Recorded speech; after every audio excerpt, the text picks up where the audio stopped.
This is the ultimate melding of man and machine. The U.S. has more than 2,300 manned fighter planes. Tiger 2, Dark Star pictures. And pilots like Matt McDonough have long been our heroes. The best fighter pilots that I've seen are the ones that can make a quick decision when things are happening very quickly. But a revolution is underway as manned planes are replaced by drones. Are we approaching a time when movies like The Terminator become our reality? God, some machines are starting to take over. A time when machines fly, think, and even kill on their own.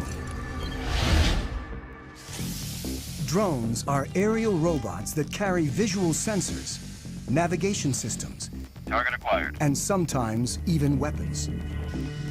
They come in all shapes and sizes and go by a variety of names.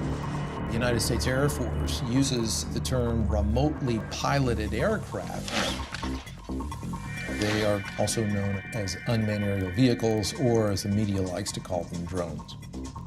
Already, the Pentagon relies on a family of more than 10,000 drones, usually to spy, but sometimes to kill. Small enough to fit in a soldier's backpack, the 3-foot-long Raven is the most widely used spy drone in the world. The stealthy Sentinel provided crucial intelligence in the raid to kill bin Laden. The killer Predator has flown thousands of missions since 2001. And the giant Global Hawk can stay aloft and spy for up to 35 hours.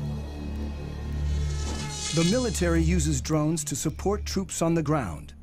20 seconds. The CIA maintains a covert drone program to find and target individuals. The government claims drones have helped to eliminate up to 70% of Al-Qaeda's top leadership. They've been so effective, the Air Force predicts nearly a third of its attack and fighter planes will be drones within a decade. Planes can fly longer, they can pull more Gs, they can be more precise when they bomb if a human is not in the cockpit. We're entering a new era when the supremacy of even the most advanced planes is being challenged as engineers take the pilot out of the cockpit. Holloman Air Force Base in southern New Mexico is the largest Air Force training base for operators of remotely piloted aircraft. My name is Chad. I'm a captain in the United States Air Force. For security reasons, we've been asked to cover our last names to prevent us from potentially becoming a target of any kind. Captain Chad has flown remotely piloted aircraft in combat for 3 years, and now teaches pilots to fly the world's most famous killer drone. It's known as the MQ-1, or more commonly, the Predator. The Predator has changed warfare, but it's just a hint of what's to come. Where we are in terms of unmanned aerial vehicles is about the same place we were with biplanes right after World War I. We are at the very, very early stages of realizing what the potential of unmanned aerial vehicles are. Unlike complex fighter planes that are engineered for speed and agility, the Predator is built for endurance, so it needs to be light and efficient. It's the weight of a pickup truck or so, about 2,000 pounds, and it's balanced pretty evenly on the wheels. And with one hand here, I can lift it up and set it back down. The propeller-driven Predator cruises at only 84 miles per hour, and its 4-cylinder engine burns about 300 times less fuel than a fighter jet. I can't say exactly how long it can stay up, but it is possible to stay up over 24 hours. A typical fighter plane can only fly for about 2 hours without refueling, and short, angled wings keep it fast and maneuverable. But the Predator hovers 5 miles up, often in uncontested airspace, and its long wings maximize lift. So as you can see, it's got some flex to it. With no pilot to protect, a remotely piloted aircraft is much lighter and simpler than a manned plane. On a fighter, the pilot's support equipment and ejection system alone weigh as much as a Predator, which in place of a cockpit has a satellite control system. It's essentially the brains of the aircraft. It gives us the ability to communicate, control, keep link with the aircraft, and navigate it. The Predator's sensor ball carries daylight and infrared cameras. We can easily make out people from 5-6 miles away. The sensor ball also guides the Predator's 2 Hellfire missiles. From right here, we fire the laser, and the laser spot hits the ground, and then once we fire the missile, this is the seeker, so this seeker will find that laser spot on the ground and travel to that spot, giving us a very precise capability of employing weapons. When conducting missions, remote pilots work out of small trailers on the ground. They control the Predator by satellite. This link is what makes it possible to take the human out of the cockpit and fly from virtually anywhere on the planet. It's tight, about the size of a normal shipping container. And a shift, it could be anywhere from 2 or 3 hours up to 8 or more hours, depending on the situation. From trailers like this, pilots of the Predator and its larger cousin, the Reaper, have killed thousands of individuals since 2001. In this clip from Iraq, a Predator pilot sees 2 insurgents firing mortars towards a coalition airbase. He tracks them and finally shoots. Flash. The pilot's role is to support troops on the ground and go after threats while trying to minimize civilian casualties. With such high stakes, pilots like Chad need ongoing training. Today, he'll be flying the Reaper in an exercise 50 miles away in the New Mexico desert. All right, Greg, you're gonna be my HVI. I have Shadow on station. He's gonna be watching you. You're gonna be on a group of former soldiers working for a company called Rally Point will run an exercise in which Chad will hunt down insurgents in a mock village. We'll strike you there. Once you die, stay there, drive. 2 will play insurgents, and 1 will be a soldier on the ground communicating with Chad. About to take off now, so we're going to push the throttle up. And there we're up in the air. The training mission offers a rare glimpse into the mechanics of how the U.S. uses drones to support troops and prosecute its war on terror. The goal is to make it as realistic as possible so pilots can avoid mistakes when in battle. They should be checking in here probably in the next 20 minutes or so. It's going to be a MQ-9 Reaper. Check. If they're at 25,000 feet, which they generally work, we're not going to be able to see them at all. It takes about half an hour to reach the mock village. Drones like the Reaper can fly on their own using autopilot and preset GPS locations. But the Air Force still keeps human hands on the controls at all times. People have this concept of either it's a manned plane and the pilot's doing everything, or it's an unmanned plane and it's something out of the Terminator movies.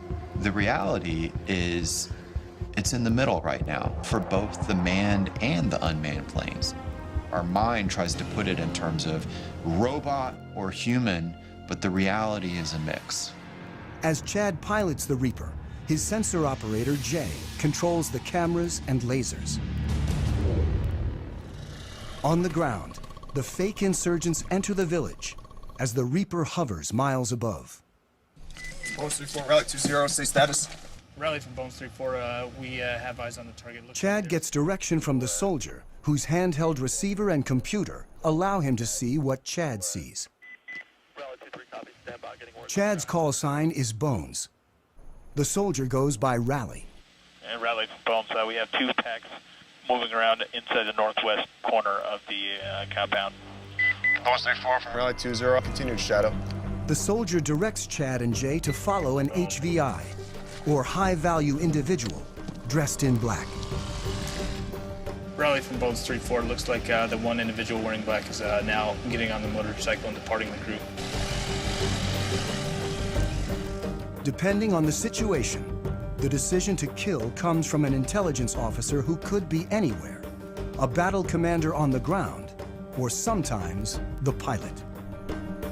Bones 3-4 from Rally 20, looks like that personnel is stopping. Bones 3-4, that's A firm, that's what we got up here. All right, What I'd like to do is go ahead and prosecute 9-line Bravo 1. Copy. Master armed.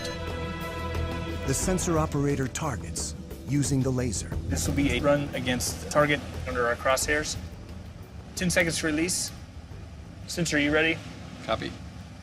3, 2, 1, rifle. And bombs 3-4, weapons away. 25-second time of flight. The Predator uses laser-guided Hellfire missiles. The weapons that can be used operate with an air distance of less than 9 feet.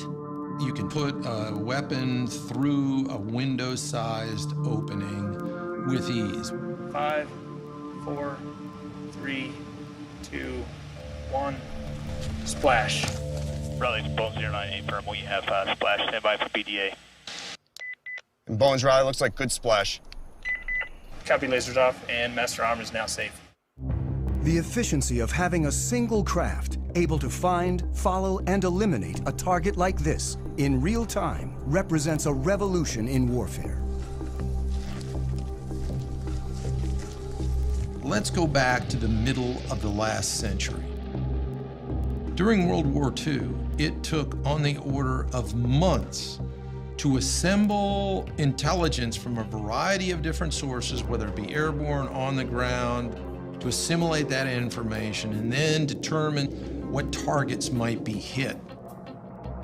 Then it took hundreds of aircraft and literally thousands of bombs to go out and attack a target using that information that had been developed over a period of months. Today, with the capabilities all wrapped up into one vehicle, the Predators and the Reapers in particular, you can accomplish that find, fix, finish cycle in a matter of single-digit minutes. Before the Predator, the military had to design separate aircraft for intelligence gathering and attack. Reconnaissance was key, and after World War II, engineers built ultra-sophisticated spy planes. They went faster and higher than ever before to make sure the pilots and the information they gathered didn't fall into enemy hands. The SR-71 was triple sonic. In other words, it go over Mach 3. Max recorded altitude was 85,200 some feet. And there are several of us that have gone higher than that. Pilot Tony Bavacqua is one of a select group of men to fly the SR-71, a titanium spy plane built during the height of the Cold War that could take photos of the ground with 12-inch resolution from 90,000 feet. Literally faster than a rifle bullet. Even missiles were too slow to catch it. I was the first person in the SR-71 get shot at, and it was over Hanoi. You got an airplane that's going 2,300 miles an hour, and it's very, very difficult to even come close. They figure that the missile exploded about a mile below me, and we're in and out of there in no time. Thank God. The cost of such speed was that the SR-71 needed to be refueled every 2 hours. But there was a slower alternative called the U-2. Bavacqua is one of only 12 pilots to have flown both operationally. I was very proud of being a U-2 pilot because of what we have done and what we're still doing. It's just a magnificent platform, does excellent reconnaissance. Still widely used today, nearly 60 years after its introduction, pilot endurance limits U-2 flight time to 12 hours. It's pretty demanding on their bodies. They have to wear a special high-altitude suit for it, and then it whites them out for a good couple of days. It fatigues them quite a bit to go that high. Manned spy planes are not only limited by human endurance, they also bring the risk of pilot loss. In 1960, Bavacqua's friend, Francis Gary Powers, was shot down while flying a U-2 over the Soviet Union. It was a propaganda field day for the Russians. Powers' cover story was that he was on a meteorological flight. Frank Powers tried to say it was a weather flight, but there's miles of film. And so it was easy to discern what he was doing. Khrushchev denounced the United States with every epithet in his vocabulary. He summarily rejected all attempts of the West at reconciliation. Powers was imprisoned in Russia for more than 2 years, creating a major international incident and clearly demonstrating the need for unmanned spy planes. It was a development from the pilotless aircraft principle. Guidance was by radio from an accompanying aircraft. After reaching altitude... As early as World War II, once at altitude, airplanes could be controlled by radio signals after the pilot bailed out. But for decades afterwards, before GPS, drones were limited by primitive autopilots and navigation systems. In the 60s and 70s, drones crashed constantly, including the most advanced unmanned aerial vehicle, or UAV, the Aquila drone, that averaged a crash every 20 hours. It was a small propeller drone that would fly over the battlefield and gather information and beam it back to you. The problem is, back in the 70s, the technology wasn't ready yet. It was a $1 billion program by the time they got just a couple prototypes. I was frustrated that the U.S. could not make UAVs really work. Abe Karam is the father of the Predator. This is one of 2 small UAVs built in my garage between 1980 and 1983. I was borrowing $18,000 a year from family. That's all we had. Everything was built with the lowest possible technology. We were trying to show that if you design the best you can, then you are going to get performance by design. On his first prototype, the Albatross, Karam placed the engine and propeller in the rear so they wouldn't interfere with the delicate sensors up front. And the inverted tail is also still visible on its famous descendant. Down-deflected tails are there to protect the prop, so when it tilts back, it's hitting the skids and not hitting the propeller. An ex-fighter jet engineer, today Karam designs and builds planes at his company in California. In the 70s, when he started working on drones, he realized that without a pilot in the seat, a whole new world of design possibilities opened up. Other unmanned aerial vehicles of the time were still too closely modeled on manned aircraft. I said, I don't like what I see. I'm not going to take the engine, and I'm not taking the prop, I'm not taking the landing gear, I'm not taking the computer. Karam believed that efficiency and lightness were the key to creating an affordable, high-endurance UAV. So first, he gave his craft long wings to prioritize lift over speed. When you want to be efficient, you want to be like the soaring birds, very long span wings. The albatross is the best gliding bird, is 20 times more span than the cord. And my albatross, the UAV albatross, was close to that. Karam built the Albatross from scratch in his garage. He modified a go-kart engine to burn only 1/10 of a gallon of fuel an hour, and Albatross soon evolved into Amber, a 15-foot-long, 28-foot span UAV with 38-hour endurance. Karam relied on seed money from DARPA, the Defense Advanced Research Projects Agency. Its early investments in artificial intelligence and other technologies led to countless civilian uses and made modern UAVs possible. In the 1970s and 1980s, with significant DARPA impetus and some DARPA funding, a variety of new technologies emerged, including the Global Positioning System, long-range data links, lightweight computer equipment, and composite materials, as well as satellite communications and digital flight controls. The Albatross, the Amber, were the harbingers of the modern era of UAVs. We were a total team of 3 people, and we proved a lot of what we wanted to prove. Secretary of the Navy and the head of DARPA, they said, okay, you fly 500 hours, how many are you going to crash?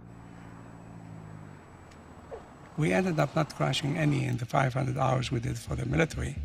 Karam's Amber prototype never went into full production. But after a number of incarnations, by the mid-90s, his design became known as the Predator. Do not handle the missile by the strakes, wings, fins, seeker head, rocket motor, nozzle seal, umbilical connector housing during loading to prevent damage to equipment and or injury to personnel. My UAVs were not meant to be armed. It was really built for the Cold War, when we had the big tactical challenge with so much artillery on their side, so much artillery on our side. Ready? With two large armies facing off, UAVs could be used for espionage, but not attack. Then, after 9/11, America started targeting individuals. Now we are fighting non-state enemies, so it starts making sense to arm the UAV, which is not my intention in the beginning. In October 2001, an armed Predator changed warfare forever. I was the commander of the air operations against Afghanistan, where we actually used, for the first time, a weapon off the MQ-1 Predator. The advantages were enormous, order of magnitude beyond where remotely piloted vehicles had been just 10 years prior in Desert Storm. Since this initial strike, drones have proven so effective that the Air Force is now training more remote pilots than manned fighter and bomber pilots combined. So, playing on the scenario?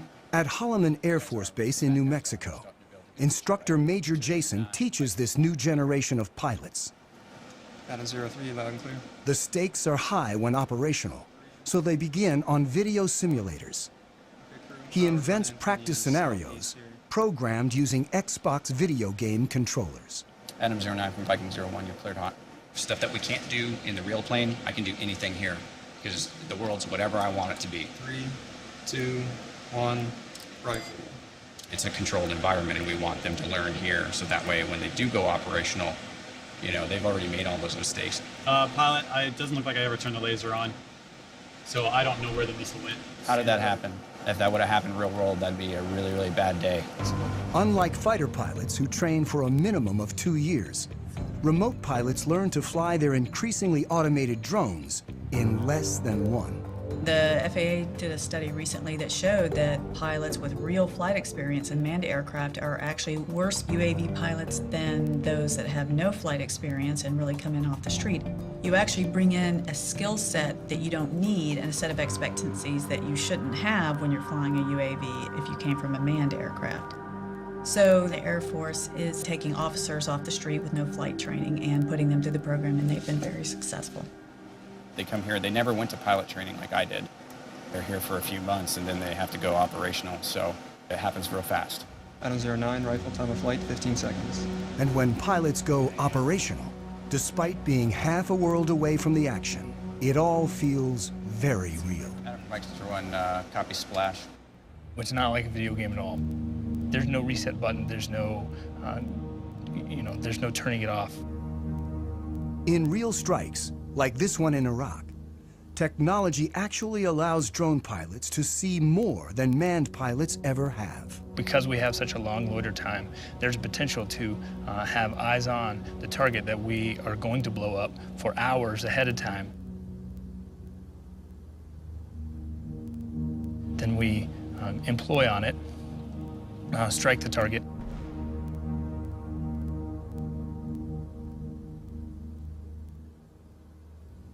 And then stick around for another few hours to watch what happens afterwards.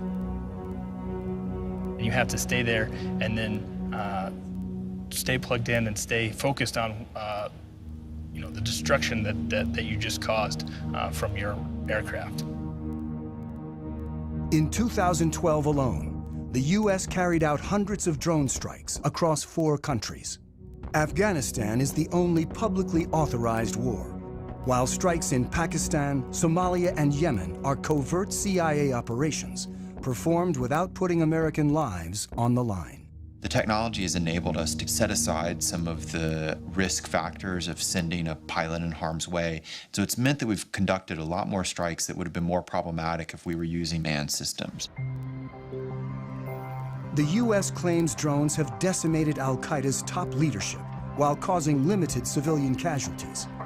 But the facts are hard to come by. We know fairly well how many strikes are occurring. What we don't know is the details, who the targets were, whether they were actually eliminated, or whether some other people were killed, because verification is very difficult. There are no fully reliable counts of civilian deaths, but some critics claim that as many as 30% of those killed in the broader drone wars are civilians, and that the strikes turn people against the U.S. and violate international law. After more than 10 years of attacks, the U.S. officially acknowledged its use of drones to target al-Qaeda members in April 2012, when presidential advisor John Brennan gave a speech.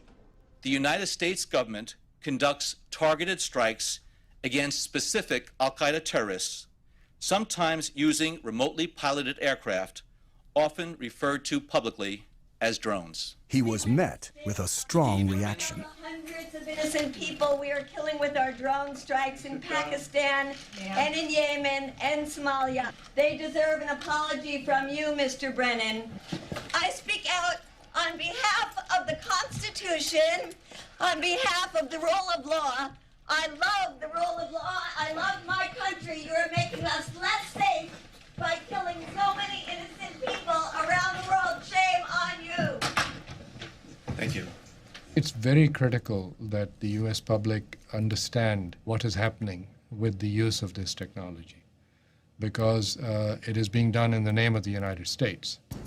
Drone technology enables America to strike virtually anyone, anywhere with ease, regardless of national boundaries. You've seen the deep controversy that surrounds these strikes in places like Pakistan or Yemen or Somalia, and a whole new series of questions for international law. The fact that you're not flying a human being across a national boundary still makes it an invasion of a country. We've entered an era where we are conducting an array of operations using unmanned systems that in a previous generation we would have called war, and we would have treated like war. When you're conducting more than 300 airstrikes into a country, you're conducting the equivalent of at least an air war campaign, but we don't call it that now. Drones can strike with pinpoint precision, but their visual sensors are limited in ways that can lead pilots to make mistakes. As they stand now, the limitations they have with the Predator is not being able for the pilot to look around and see what's going on. When the operator zooms in to see detail, it's like looking through a soda straw, and the pilot loses the broader picture. These individual little small sensor balls could generally see only a very small area on the Earth, even if you're up at 20,000 feet. I can't look out and see that maybe there's something else going on outside and around me. So the crew's grasp of the situation can be limited. And when they zoom in, they sometimes lose sight of key details on the ground. This secret 2010 transcript, obtained by journalists through the Freedom of Information Act, reveals what can go wrong. While supporting forces on the ground, a Predator team mistook a convoy of Afghan civilians, including women and children, for militants. The pilot asks, "Is that a rifle?" The answer is, "Can't really tell." After hours of monitoring, the ground commander calls in a strike. And 23 civilians die, in part because of limitations of the sensors. But engineers are working to create new sensors that can see more in greater detail than ever before. Today, we've developed sensors that can watch with an all-seeing eye and see an area about the size of a small city, all at one time. This is the next generation of surveillance. For the first time, we actually have permission from the government to show the basic capabilities. It is important for the public to know that some of these capabilities exist. Engineer Yanis Antoniadis designed the new sensor, known as Argus. With 1.8 billion pixels, it's the world's highest resolution camera. Argus fits inside this pod that attaches to the belly of a UAV. But because much of the work is classified, we can't see the sensor itself. Because we are not allowed to expose some of the pieces that make up the sensors, so you get to look at pretty plastic curtains. Also known as Wide Area Persistent Stare, Argus is the equivalent of having up to 100 predators look at an area the size of a medium-sized city at once. This image was taken 17,500 feet above Quantico, Virginia, and covers 15 square miles. This whole image is at a very, very fine resolution. So if we wanted to know what is going on in any spot along this image, say near this building at this intersection, we can generate a moving image that shows what's going on in the area. Simply by touching the screen, Antoniades has opened up a window showing a detailed area, while still maintaining the broader context.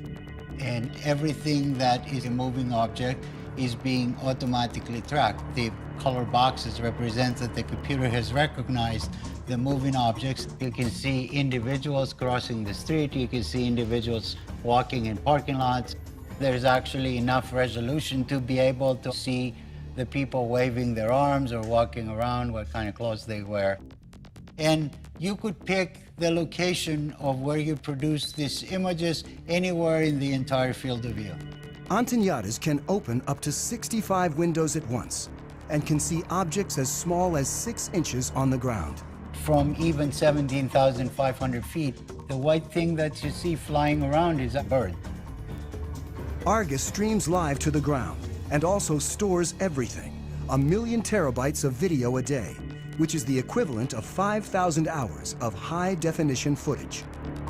So you can go back and say, I would like to see what happened at this particular location 3 days, 2 hours, 4 minutes ago, and it would actually show you exactly what happened as if you were watching it live. To create the world's highest definition camera, Antoniades needed to design a new imaging chip. But DARPA, the project's funder, wanted to move fast and keep costs down. So he borrowed technology that most people have in their pockets. Inside this cell phone, we find a tiny little camera. So if you were to take off the majority of it, you'd be left with an imaging chip. If you were to take 368 of these and make a big mosaic out of them and start shooting images, now you have Argus. Unlike the Predator camera that limits field of view, Argus melds together video from each of its 368 chips to create a 1.8 billion pixel video stream. This makes it possible to zoom in and still see tremendous detail.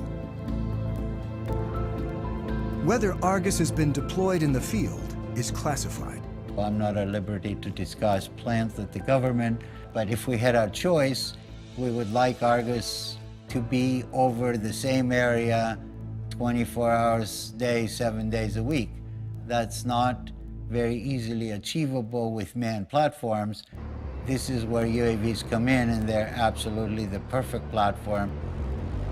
Argus may be mounted on an armed UAV like the Predator, a long-range platform like the giant Global Hawk, or a development craft called the Solar Eagle that may someday stay aloft for years at a time. The U.S. Air Force right now has the ability to archive every single video that comes off of every single UAV. We're moving to an increasingly electronic society where our movements are going to be tracked. While technologies like Argus are expanding the reconnaissance power of UAVs, unmanned aircraft remain vulnerable in other ways. The Air Force's large drones still crash more often than manned planes. The $100 million Global Hawk is nearly 3 times more likely to crash than the U-2 it was designed to replace. Even if there's no pilot to lose, when a drone goes down, it can still be a problem. It doesn't take a thermonuclear brain surgeon to figure out that if you are operating a highly advanced, technologically capable system, that you'd prefer not for it to fall into adversary hands. I don't know, that breeze has In 2011, an American spy drone, the RQ-170 Sentinel, was lost over Iran. There was a problem with the aircraft, and it landed in an area it shouldn't have landed in, and that's about all I'm gonna say. The Iranians claim they hacked into the drone's control system and took over the craft. And in theory, it is possible to take over any computerized system. You could never call up Maverick in his F-14 if the movie's, Top Gun, and you say, Maverick, talk to me, Goose. Recode all American jets as Russian jets. Tom Cruise would have, laughed his weird cackle and said, no way, man. With a computer, you can do that. Either jam it or even more so, co-opt its operations. And it's a whole new era in war. Opens up a lot of new possibilities and, of course, huge new dangers to think about. Why the Sentinel went down remains classified. But experts point out that drones often crash for very basic reasons. UAVs sometimes aren't that smart. Their self-diagnosis isn't all that smart. And by the time they have a problem, it's too late. You lose the link, lose power, and you're gone. Control can be lost for a number of reasons.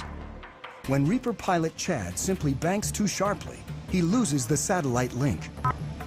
Uh-oh. The picture freezes, and he's momentarily flying blind. That was me turning. He quickly levels the craft and restores the link. I was turning aggressively, and it had trouble keeping up the satellite link. There is a degree of vulnerability involved with remotely piloted aircraft that have a command link, or they're actually operated by operators, that you can overcome by having a human in the cockpit. Dark Star, football. If for some reason I all of a sudden hear an increase in airspeed, I start to feel a roll, and I'm not intending for that to happen, well, something is going wrong, and I now need to make sure that I'm doing what I need to be doing. Unlike manned planes, drones depend on control links that can be lost, or potentially, as may have happened with the Sentinel, even taken over by the enemy. But what if a craft could operate on its own, free of any links, and even make its own decisions? In a lab at the University of Pennsylvania, Vijay Kumar is funded in part by the military to create autonomous drones that don't need external links, and like us, can sense their environment. What you see on this robot are these two chips here, which are essentially rate gyroscopes. These play the same role as the semicircular canals in the human body located near the ears, which essentially tell us orientation. So the rate gyroscopes that are on board can actually measure these angular velocities at thousands of times a second. This chip here is the accelerometer, and this allows the robot to sense accelerations in the lateral direction. So these are analogs to the otolith organs that measure acceleration in the human head. When a human pilot feels an unexpected change in acceleration, he knows to adjust the aircraft. And the robots do exactly the same thing. The sensors adjust the craft by changing the relative velocities of the rotors and allow the drones to follow a leader with precision. A fundamental problem in coordinating multiple robots is the ability to maintain formations. What a robot has to do is determine where its neighbors are and figure out what the relative position is, and then monitor that relative separation very carefully. You only need to tell one robot how to move, and the other robots essentially maintain formation by just keeping a specified relative distance. In the figure eight, they come within inches of each other, so they have to combat aerodynamic effects from their neighbors, and they have to have very, very precise control. And all that is done autonomously. The precision of the robots allows them to do some things more quickly and accurately than human pilots can, like predict the movement and the shape of an object and adjust accordingly. In terms of acrobatics, I think it'll be hard to beat what a robot can do. The neuromuscular system in the human body, there may be delays of the order of 80 milliseconds to 200 milliseconds before you actually take an action in response to what you see. Well, robots have this unfair advantage. They can do these computations hundreds of times a second So your delays are of the order of a millisecond and perhaps even less. In the lab, the drones communicate with a central computer that uses motion capture, an optical system that tracks silver reflective markers on the robots and tells them where they are at all times. But soon it may be possible to cut the cord. And they've already developed another autonomous drone that can go anywhere on its own.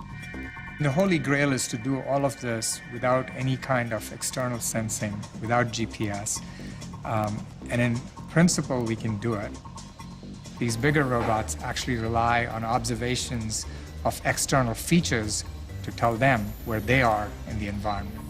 This drone carries a laser rangefinder that determines distance to obstacles and a depth camera that reveals 3D information about the surroundings.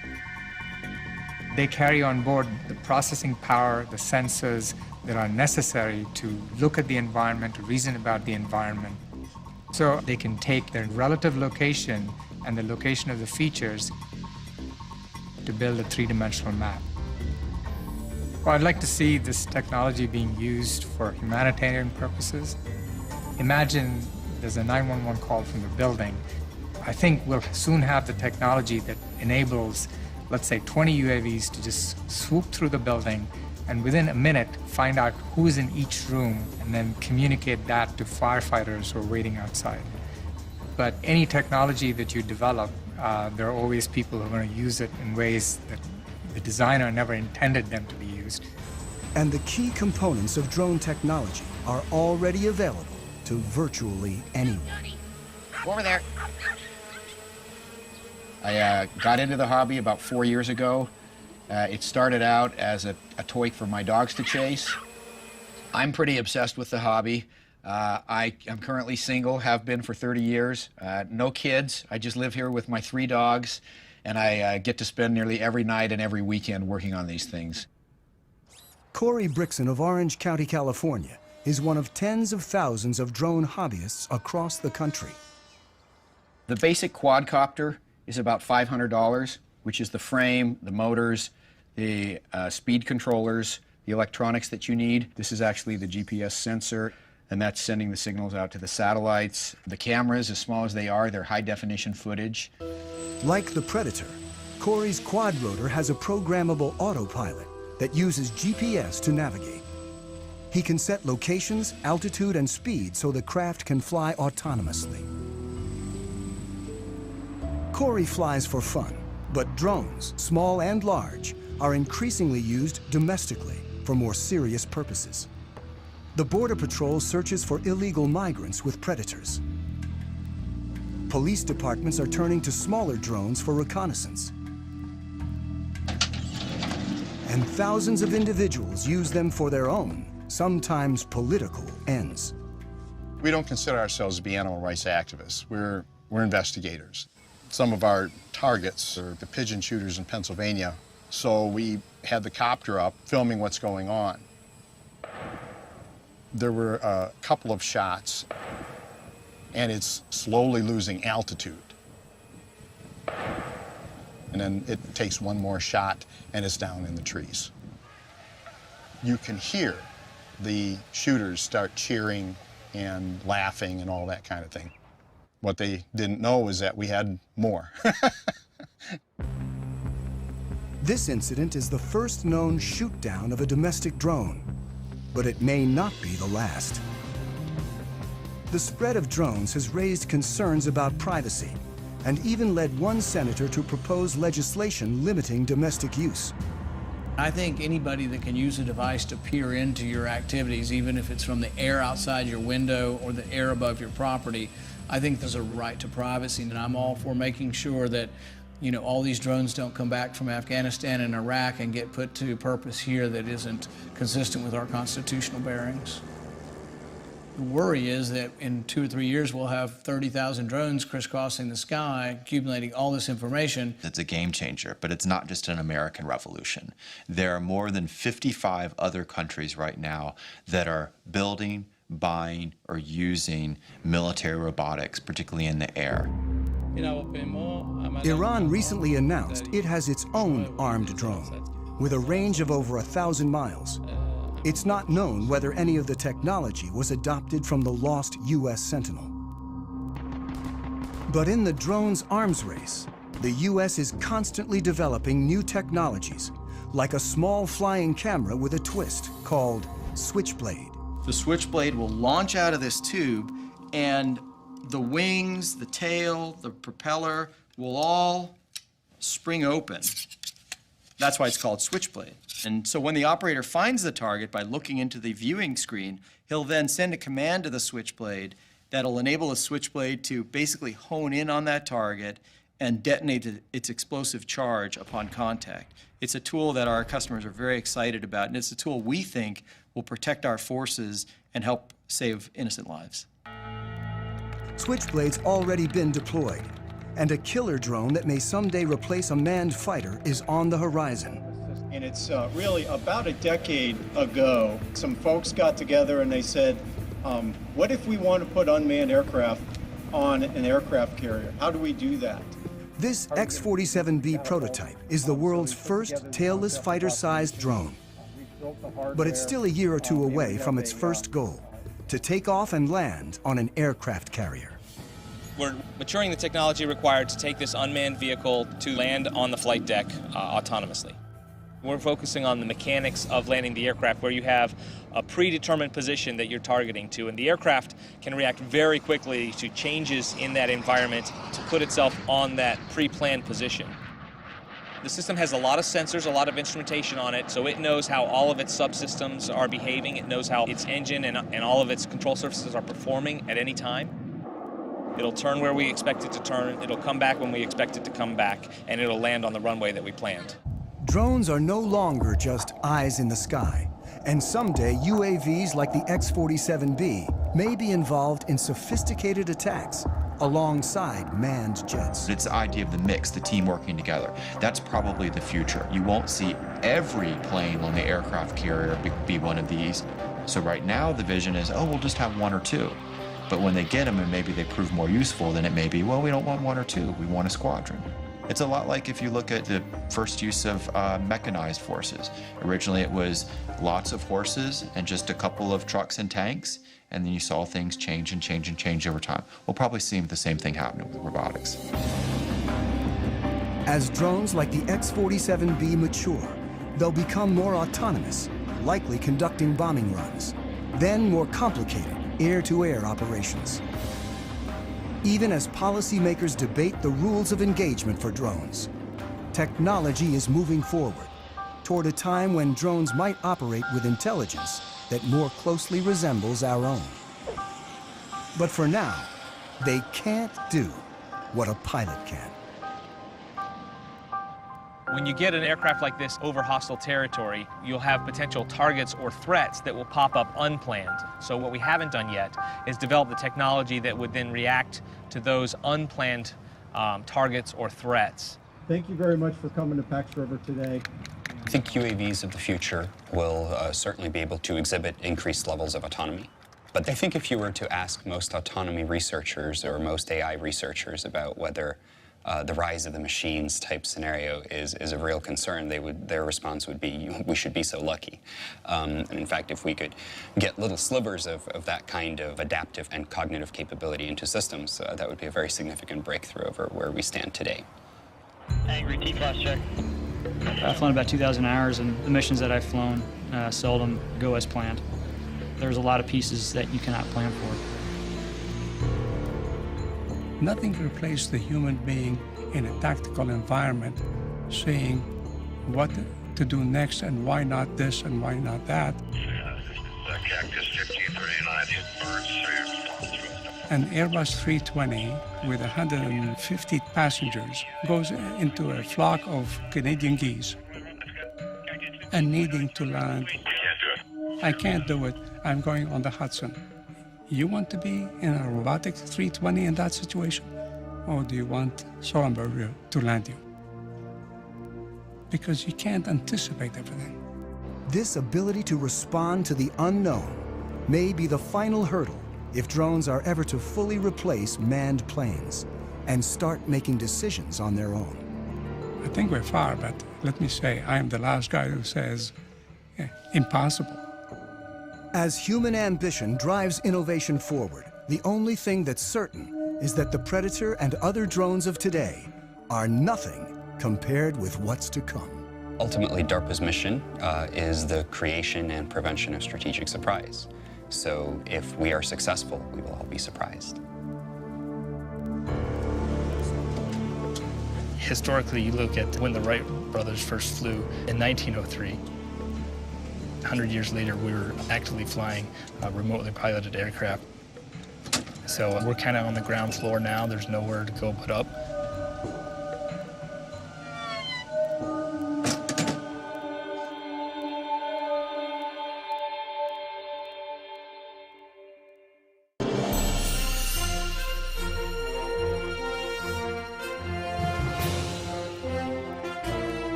Of unmanned aerial vehicles are.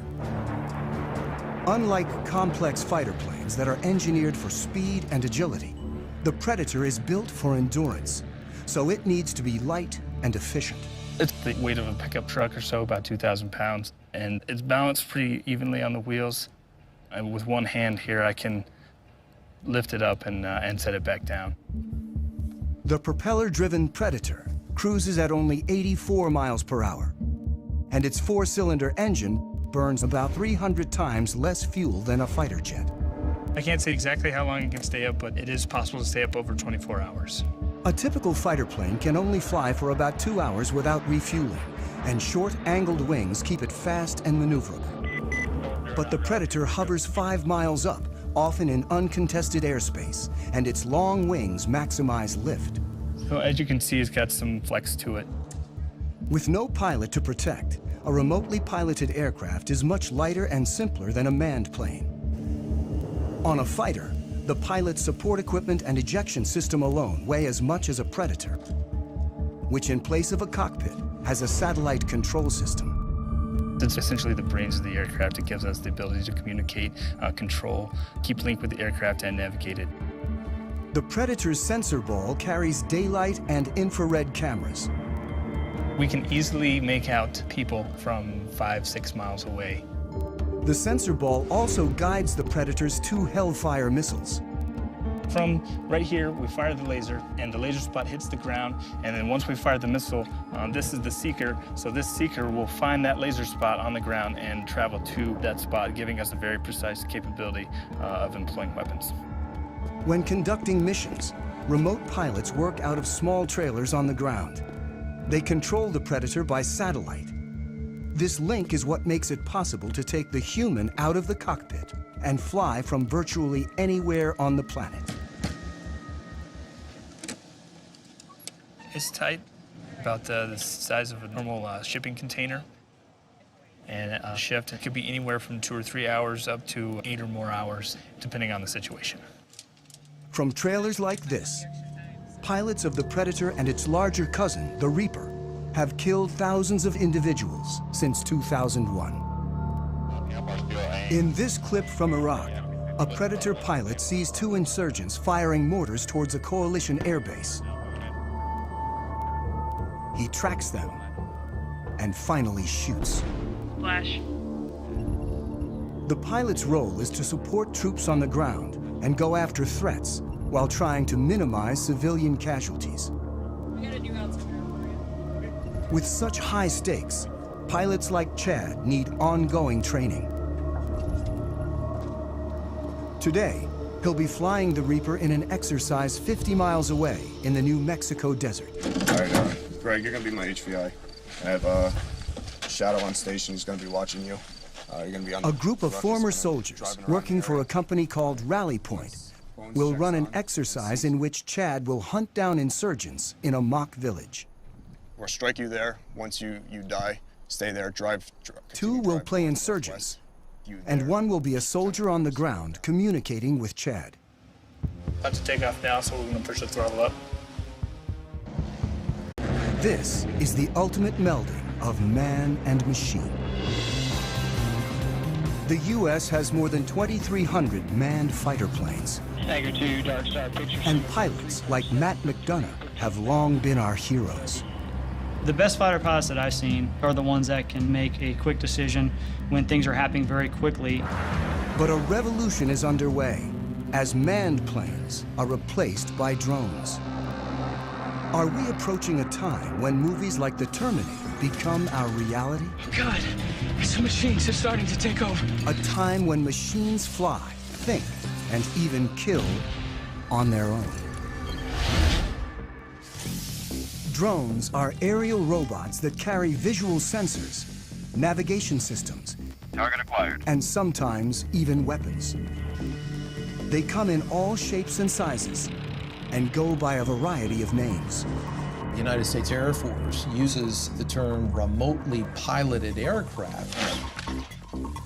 They are also known as unmanned aerial vehicles, or as the media likes to call them, drones. Already, the Pentagon relies on a family of more than 10,000 drones, usually to spy, but sometimes to kill. Small enough to fit in a soldier's backpack, the 3-foot-long Raven is the most widely used spy drone in the world. The stealthy Sentinel provided crucial intelligence in the raid to kill bin Laden. The killer Predator has flown thousands of missions since 2001. And the giant Global Hawk can stay aloft and spy for up to 35 hours. The military uses drones to support... And there we're up in the air. The training mission offers a rare glimpse into the mechanics of how the U.S. uses drones to support troops and prosecute its war on terror. The goal is to make it as realistic as possible so pilots can avoid mistakes when in battle. They should be checking in here probably in the next 20 minutes or so. It's going to be an MQ-9 Reaper. Check. If they're at 25,000 feet, which they generally work, we're not going to be able to see them at all. It takes about half an hour to reach the mock village. Drones like the Reaper can fly on their own using autopilot and preset GPS locations. But the Air Force still keeps human hands on the controls at all times. People have this concept of either it's a manned plane and the pilot's doing everything, or it's an unmanned plane and it's something out of the Terminator movies. The reality is it's in the middle right now for both the manned and the unmanned planes. Our mind tries to put it in terms of robot or human, but the reality is a mix. As Chad pilots the Reaper, his sensor operator, Jay, controls the cameras and lasers. On the ground, the fake insurgents enter the village as the Reaper hovers miles above. Bones 3-4, rally 20, stay status. Rally from Bones 3-4, we have eyes on the target. Chad gets direction from the soldier, whose handheld receiver and computer allow him to see what Chad sees. Chad's call sign is Bones. The soldier goes by Rally. And Rally from Bones, we have 2 packs moving around inside the northwest corner of the... Troops on the ground. 20 seconds to The CIA maintains a covert drone program to find and target individuals. The government claims drones have helped to eliminate up to 70% of Al-Qaeda's top leadership. They've been so effective, the Air Force predicts nearly a third of its attack and fighter planes will be drones within a decade. Planes can fly longer, they can pull more Gs, they can be more precise when they bomb if a human is not in the cockpit. We're entering a new era when the supremacy of even the most advanced planes is being challenged as engineers take the pilot out of the cockpit. Holloman Air Force Base in southern New Mexico is the largest Air Force training base for operators of remotely piloted aircraft. My name is Chad. I'm a captain in the United States Air Force. For security reasons, we've been asked to cover our last names to prevent us from potentially becoming a target of any kind. Captain Chad has flown remotely piloted aircraft in combat for 3 years, and now teaches pilots to fly the world's most famous killer drone. It's known as the MQ-1, or more commonly, the Predator.